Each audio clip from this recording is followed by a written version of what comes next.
With a suspended star returning to AEW and more, this is Wrestling Hub. My name is John, and you're watching the Wrestling Report. Before we get into the rest of the video, make sure you subscribe to Wrestling Hub and turn on all notifications to stay up to date with everything in the world of pro wrestling. Also, don't forget to follow us on Instagram at Wrestling Hub Official and follow us on Twitter at Wrestling_Hub.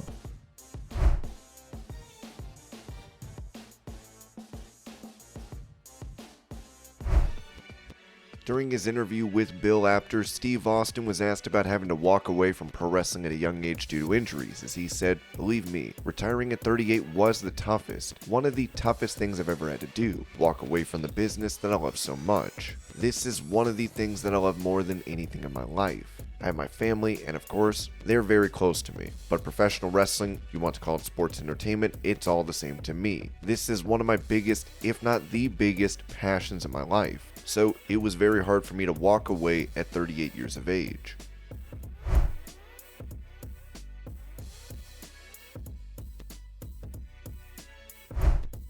Commenting on the prospect of a one-on-one match against Kenny Omega, Will Ospreay told James Carlin of Monthly Pure Rezu he knows one-on-one it would be a fantastic bout, and I can't tell you enough how much I'd enjoy battering him after everything. The two sides of me are saying I got the last laugh leaving him and the Young Bucks laying in AEW, so I don't really care. But the other side says we are both still able to put on those amazing matches still. It'll almost be stupid of me not to want to face him, see which one of us has the drive to pick up the win.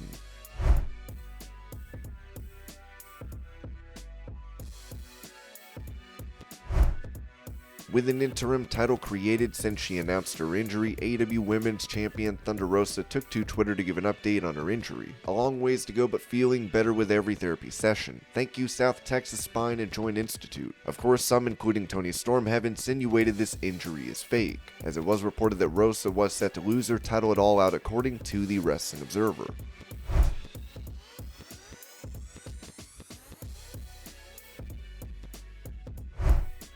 Speaking on out of character about his return to WWE, Johnny Gargano revealed when he began talks for a comeback with the company, saying it was pretty quick. "I'm trying to think of the exact timeline of it, because it went by pretty fast. The one thing I will say is in my downtime, everyone was extremely respectful of my time away. They understood that I kind of wanted to focus on the dad thing for a while. I was on record even back in the day. I'm a Triple H guy. I'm a Shawn Michaels guy. When I left, like I said, I will always be loyal to Hunter and Shawn for the opportunities that they've given me and the friendship that we have, in the working relationship we have. It was nothing but great times. And that's a big reason, honestly, and everyone should know this by now, why I was in NXT for so long, because I genuinely loved working with those two." Gargano would also mention how he was worried WWE would not have a spot for him. "There was always a concern. Honestly, you step away for a bit, being, I don't want to say an entertainer, but being someone that's in the public eye. When you're out of the public eye, it starts to mess with you. You start to think like, man,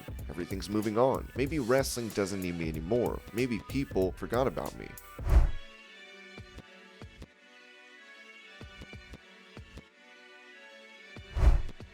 Recalling an interaction with the former chairman and CEO of WWE when he signed with AEW, Chris Jericho revealed on his podcast that McMahon wanted him back. "I did give WWE a chance though. I did give them a chance. I said, here's the offer that I've gotten from this new company, and I was told Vince says to take it. I think he thought I was bluffing. I took it, then a week later Vince was like, 'You took it?' I said, 'Yeah.' He said, 'Can you get out of it?' 'No. You told me to take it. Why would I try and get out of it?' He was asking me like, what kind of a TV deal have they got? I was like, you can't ask me these questions."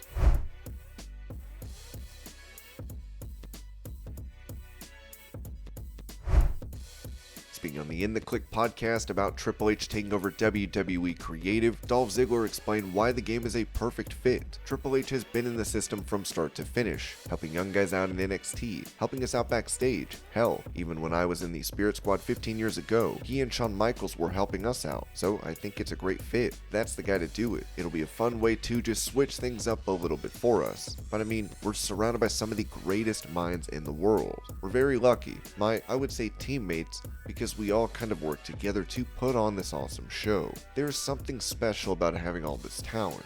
all these superstars, all these great minds behind the scene. And when it comes together as this group effort, it can become something special. It's the greatest thing in the freaking world when it goes great for us.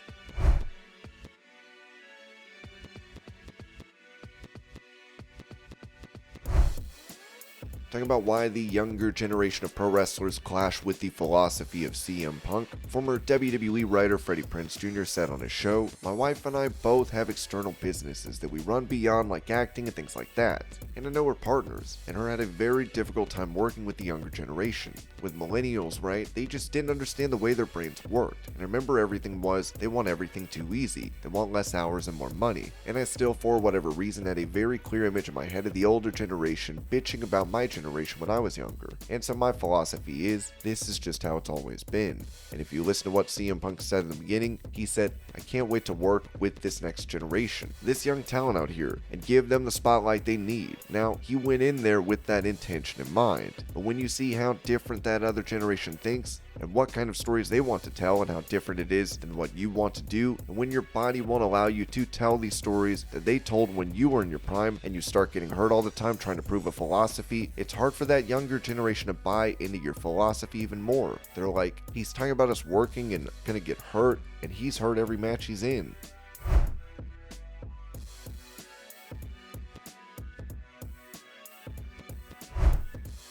When speaking about former WWE star Velveteen Dream allegedly filming people in the bathroom without their consent during a party, EC3 told NBC Sports Boston that WWE knew of this all along. "I'm not one to share Reddit and gossip. It was known. Talent was involved. It's a wild tale and a lot of people did know. Even being part of it, where I was kind of at the forefront of it because it was my home, taking it up the chain, being there, getting there, people sometimes don't want the boat rocked from an office perspective. Sometimes talent is doing well and drawing money. They'll be protected. At the same time, I'm an adult male who does not need someone else to fight my battles. This sucks. I don't like it. Guys that were involved, this happened. Ridicule from peers, no lesson was learned. Why it came up here and now, somebody asked. Nobody ever asked. I was asked about him, and when it rains, it pours. If I truly forgive him, would I say it on a podcast? No. But somebody asked, and I'm not going to lie. This was an issue that happened. The butterfly effect of it, in theory, working with him later, being concussed, was that purposeful? It kind of ruined my run. It kind of ruined my life in a sense. It put me in a bad spot because of the issues with the concussion that stemmed from it. That's not to put the blame on it, but that's my story and it's the truth.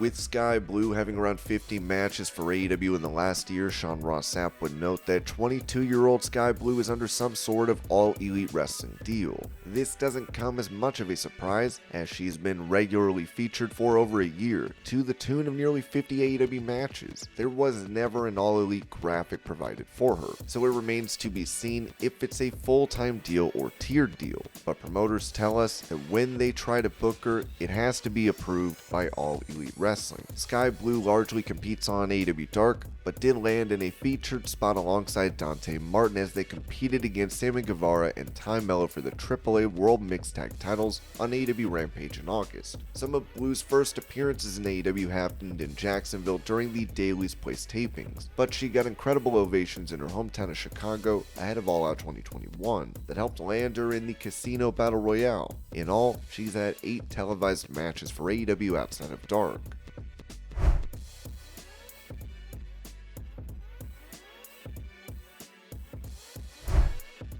With AEW referee Aubrey Edwards receiving criticism from Daddy Magic on commentary, he would take to Twitter to reply to a fan saying, "She really pisses me off." MJF would reply, "She's a piece of confirmed." Edwards being criticized is nothing new. She's been called out for multiple times in matches for overreacting and taking attention away from those wrestling.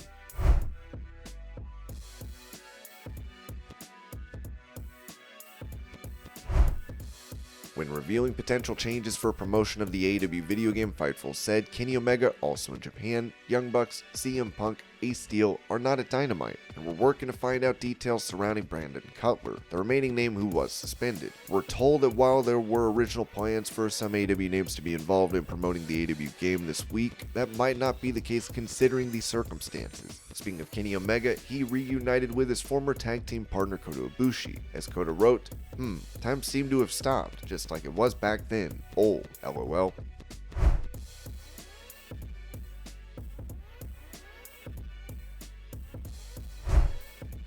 Speaking of these suspensions, Pat Buck, who was involved in the backstage brawl after All Out, is now back working for the company. As PW Insider noted, we've heard from several backstage at AEW in Albany, New York, that AEW Vice President of Talent Development Pat Buck is back to work at today's Dynamite taping, which has to mean that he's been allowed to return to work. He was kept from last week's TV taping, as everyone who was involved in the CM Punk Elite backstage fracas at All Out was ordered to remain at home while a third-party legal firm was investigating the situation.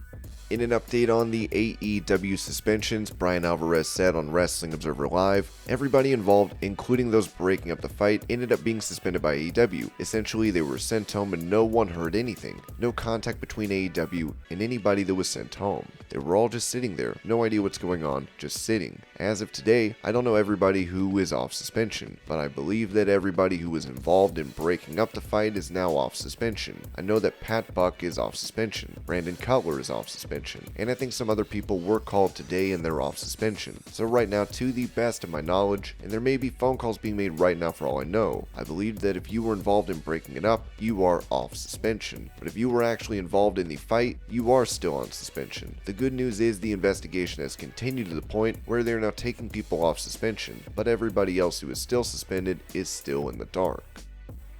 And this was your pro wrestling news update. I hope you're all having a great day. Thank you so much for watching, and I'll see you later.